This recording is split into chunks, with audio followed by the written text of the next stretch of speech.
have your name and your title, your position here? Yes, Simon Turner from Philips Media. I'm Senior Vice President for Philips Media in Europe. Excellent. If I could ask you just to step one, that's it, so keep the screen in as well. Right.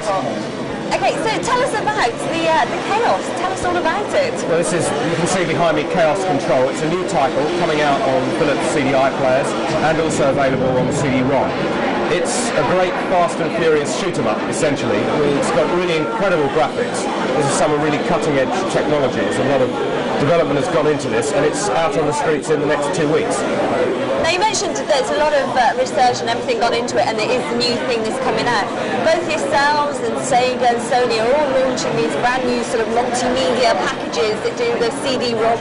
What does that mean to people? Do people understand it, you know, the general public? I think it is confusing because there are so many different opportunities. I think you basically have a simple choice. You can buy a games-only console, which just plays games. You can buy a PC that has a CD-ROM drive, so you use your computer for many things, including the ROM drive.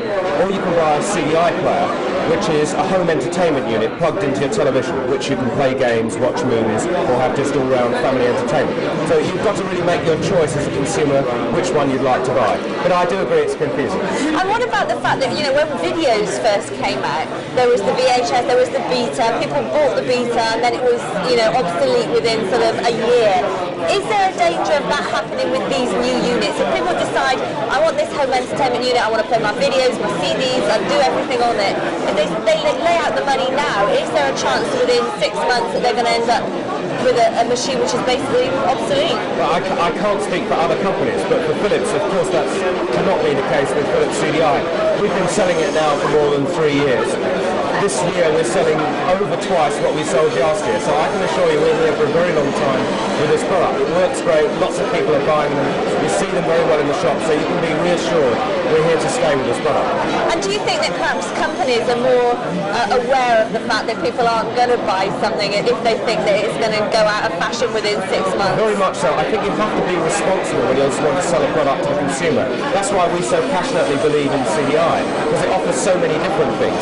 You can just watch movies. It is a CD player, so it plays your audio CDs, but it plays great games. It's got stuff for the kids. It has educational products. So we really believe we're offering a great deal of value for money to the consumer.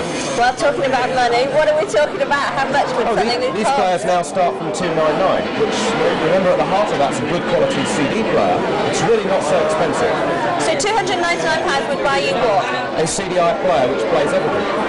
So you'd be able to put your videos in it and If you want to play videos, the price of that now starts at $399 because you need an extra cartridge that plugs in the back. Right. But from $399 you're also going to get some free software. You get actually £200 worth of free software. So it is good value for money now. So for what, £400 you can Yes. have a CD machine that plays music, videos and games. And you can put your photographs on CD and you'll get free titles which are worth £200. How big's the manual for all of this when you get it? This is a great thing. You don't need a manual. This is not like using a computer. We call it plug and play. That's what it is. Anyone can use it, including a 3 or 4-year-old. It's really simple to use. And looking at some of the stuff that you do put out on the games and like Chaos Control, it's quite violent. Do you think that there's a problem with kids and everybody being able to get into this? The graphics are so realistic nowadays and the violence is sort of has to keep getting more and more. If you look at the range of titles we produce, actually only a tiny minority are anything to do with shoot-'em-ups, which people do find entertaining. But we have a vast array of titles which have nothing to do with that, which are more thought-provoking, where you have to solve puzzles, or just straight education. Very charming children's titles. So in fact, probably less than 5% of our titles are shoot-'em-ups. But it is part of life. People like to play those sorts of games. We should remember that when we were children, we still played cowboys and Indians. We did indeed. Well, I think that's everything. Let me just check I've gone through everything. Yeah, I mean, there is quite a computer war going on between the companies at the moment, all bringing out similar types of products at the same time. How do you think that war can be won by any individual company? I think it's very difficult. In the end, the customer will decide. Do you produce the sort of product that he's prepared to pay that price and like that software? The customer is going to decide. Well, what Philips believes is the customer is deciding today that CDI is something they want. So we believe we will be one of the players. Other companies must make their own choices in the marketplace. That's excellent. That's all we need. Thank you very much. Sorry, I have to sell my own product.